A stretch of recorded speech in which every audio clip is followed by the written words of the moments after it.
Not intended to be that way. At any rate, no, I don't think he's a jerk. I just wonder how long people can think it's credible for him to go on saying, no, there's no such thing as ghosts when they're everywhere in these books. Well, I'll go ahead and share that he's in the third book, he's having a harder time with that. So I think if you stick with the series, he may come around a little bit, but he will always be looking for that scientific explanation. He comes from a science background, and he will always try to find the rational explanation. Well, you've mentioned the third book twice now, and I think listeners would be very upset with me if I didn't ask you to tell more. So what can you tell us about the third book in the series?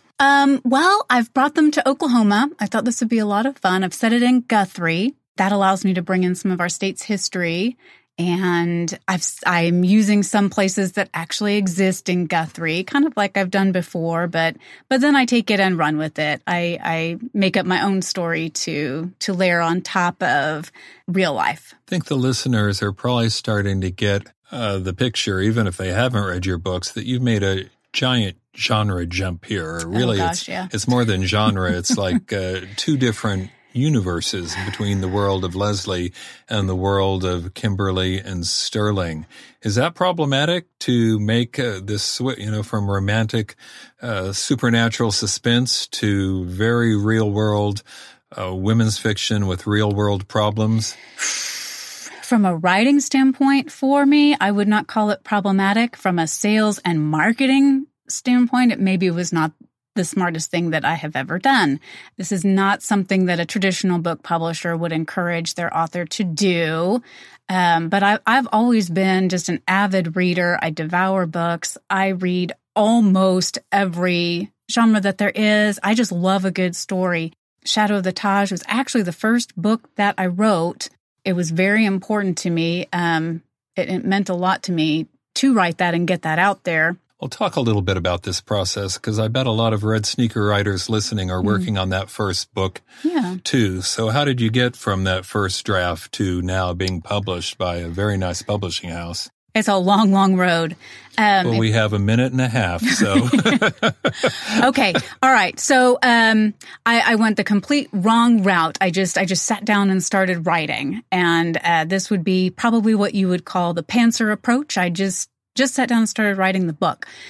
Hit the end, was very proud of myself, thought I'd done a great job. I went back and started rereading it, and I just realized it wasn't there. I wasn't getting excited about it myself, and I wrote the book. So I started doing some research, looked around. I found writers' groups in the area. I found some conferences that were going on, some workshops. Through a series of fortunate events, I happened onto a workshop that you were giving in Norman. Well, that turned out all right for both of us. Yeah, it sure did. I did get on that Red Sneaker mailing list, started reading those newsletters, and became aware of, you called them seminars back then, not retreats, but I attended some seminars, and we kept crossing paths. Retreat sounds like more fun, don't you think? Yes. Anyway, we crossed paths. Yeah, we kept crossing paths at conferences and such, so I learned as much as I could about the writing process, read some books about writing. I had to learn that there's a craft to writing a novel, and then at that point went back and did all the hard work of making an actual outline and paring back from the manuscript what didn't really belong in there to begin with. And so I completely rewrote the book. The premise is still the same, but I completely rewrote that book once I had learned the proper way to do that. So you've gone from attending WriterCon to helping run it.